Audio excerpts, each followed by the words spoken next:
नीदा ने दरवाज़ा बंद नहीं किया था, बल्कि थोड़ा सा दरवाज़ा खुला छोड़ दिया था ताकि ड्राइंग रूम में मौजूद अजर अंदर का नज़ारा देख सके और बाहर की आवाज़ अंदर नीदा को सुनाई दे सके। नीदा ने अपनी टांगों से नीचे तौलिया थोड़ा ऊपर कर दिया था। अब नीदा की टांगें मुकम्मल तौर पर खुली हुई थीं, बल्कि उसके पीछे का हिस्सा भी नज़र आ रहा था। वैसे भी नीदा का वजूद इतना ज़्यादा खूबसूरत और प्रकशिश था कि कोई भी देखने वाला दीवाना हो जाता था। नीदा को यकीन था कि उसे इस हालत में देखकर अजर अपने ऊपर काबू नहीं रख सकेगा, मगर नीदा नहीं जानती थी कि अजर अपने दोस्त अली को साथ ले कर घर में आ जाएगा। अली और अजर जब घर में दाखिल हुए तो अली घर में चारों तरफ नज़र दौड़ाने लगा कि वो कहीं नज़र आ जाए और वो दिल भरकर खूबसूरत भाभी को देख सके, मगर भाभी कहीं नज़र न आई। अजर ने अली को खामोश रहने का इशारा किया और आहिस्ता कदम भाभी के कमरे के दरवाजे की तरफ बढ़ा। अजर के पीछे अली भी नीदा के कमरे के दरवाजे पर पहुंच गया। अजर ने बस्तर पर लेटी हुई नीदा को देखा तो उसका दिल तेजी से धड़कने लगा। इतने में अली ने अजर को हटाया और अंदर का मंजर देखकर छलांग लगा दी। अली ने अजर का हाथ पकड़ा और उसे खींचकर अजर के कमरे में ले गया। अली ने अजर से कहा, यार जाओ, भाभी मुकाबले के लिए तैयार लेटी है। अजर ने कहा, नहीं यार, भाभी जाग जाएगी। अली ने कहा, जाग जाए ना, एक बार मौका लो, फिर रास्ता बन जाएगा। अजर और अली की बहस बहुत देर तक जारी रही, मगर अजर हिम्मत न कर सका। उधर नीदा को अंदाज़ा हो गया था कि अजर दरवाजे पर आकर इस के हिसन के नज़ारे देख चुका है। अब अजर बर्दाश्त न कर सकेगा और आ जाएगा नीदा के बस्तर पर। अजर अली के बार बार कहने पर भी हिम्मत न पा सका। आखिरकार तंग आकर अजर ने कहा, क्या यार है अली, तो खुद जाकर भाभी को वो कर, मैं बाद में कुछ कर लूँगा। अली ने मेज़ की दराज खोली और उसमें से एक चीज़ निकाली और लेकर नीदा के कमरे की तरफ बढ़ गया। अजर भी उसके पीछे पीछे ड्राइंग रूम में पहुंच गया।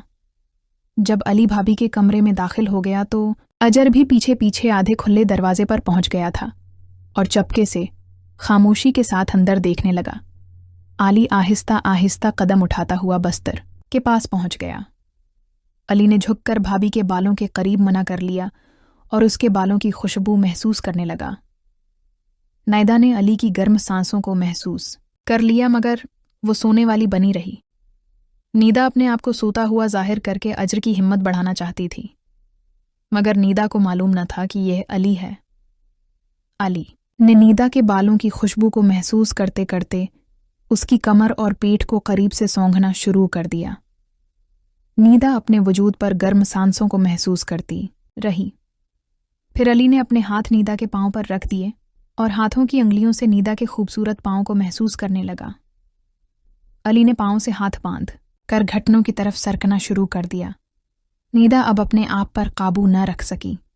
उसने आंखें खोलें और चिल्लाकर कहा, अजर तुम। लेकिन जब उसने देखा कि ये तो अली है तो उसका चेहरा फौरन बदल गया। हैरत और गुस्से से उसकी आंखें खुली की खुली रह गईं। अली पीछे हटा, मगर नीदा ने उसका बाजू पकड़ लिया। तुम यहाँ क्या कर रहे हो? तुम्हारी ये हरकत कैसे हो सकी? नीदा के लहजे में सख्ती थी। अली ने शर्मिंदा होकर कहा, माफ़ कर दीजिए भाभी, मैंने। नीदा ने बात काट कर कहा, भाभी तुम्हें पता है तुम क्या कर रहे थे? ये तुम्हारी भाभी के साथ कैसा बर्ताव है? दराड़ से झांकते अजर ने ये मंजर देखा तो इसके पैरों तले से ज़मीन खसक गई। वो तेज़ी से कमरे में दाखिल हुआ। अली, ये तुम क्या कर रहे थे? अजर के चेहरे पर गुस्से के आसार थे। अली ने शर्मिंदगी से सिर झुका लिया। नीदा ने अजर की तरफ देखा। और तुम ये सब देख रहे थे और खामोश तमाशाई बने रहे। अजर ने कोई जवाब न दिया। वो जानता था कि वो भी कसूरवार था। नीदा ने दोनों को डांटा, तुम दोनों ने मेरा एहतराम नहीं किया। तुमने मेरा घर, मेरी इज्जत सबको मुझ पर तरजीह दी। अली ने माफ़ी मांगते हुए कहा, भाभी मैंने गलती की। मैंने अजर के बार बार कहने पर यह सब किया। अजर ने हैरत से अली की तरफ देखा। क्या कह रहे हो तुम? मैंने तुम्हें ऐसा करने के लिए नहीं कहा था। नीदा نے دونوں کی بات سنی اور ایک گہری سانس لی۔ تم دونوں کے درمیان دوستی کا رشتہ ہے، مگر تم نے اس رشتے کی قدر نہیں کی۔ تم نے میری عزت کے ساتھ کھیلنے کی کوشش کی۔ نیدا نے کہا، تم دونوں کو فوراً یہاں سے نکل جانا چاہیے۔ میں تمہیں اپنے گھر میں کبھی برداشت نہیں کروں گی۔ اجر اور علی نے شرمندہ ہو کر سر جھکا لیا۔ وہ دونوں وہاں سے نکل گئے۔ نیدا دروازے پر کھڑی دونوں کو جاتے ہوئے دیکھتی رہی۔ اس کے دل میں غصہ تھا، مگر ساتھ ہی دکھ بھی تھا کہ اجر نے اس کے ساتھ ایسا سلوک کیا۔ اس واقعے کے بعد نیدا نے اپنے گھر کے دروازے ہمیشہ بند رکھنے کا فیصلہ کیا۔ اس نے یہ بھی طے کیا کہ وہ اجر سے ہر قسم کے تعلق ختم کر دے گی۔ اس نے محسوس کیا کہ عزت اور احترام کے بغیر کوئی رشتہ بے معنی ہے۔ نیدا نے اپنے آپ سے وعدہ کیا کہ وہ کبھی کسی کو اپنی عزت سے سمجھوتا کرنے نہیں دے گی۔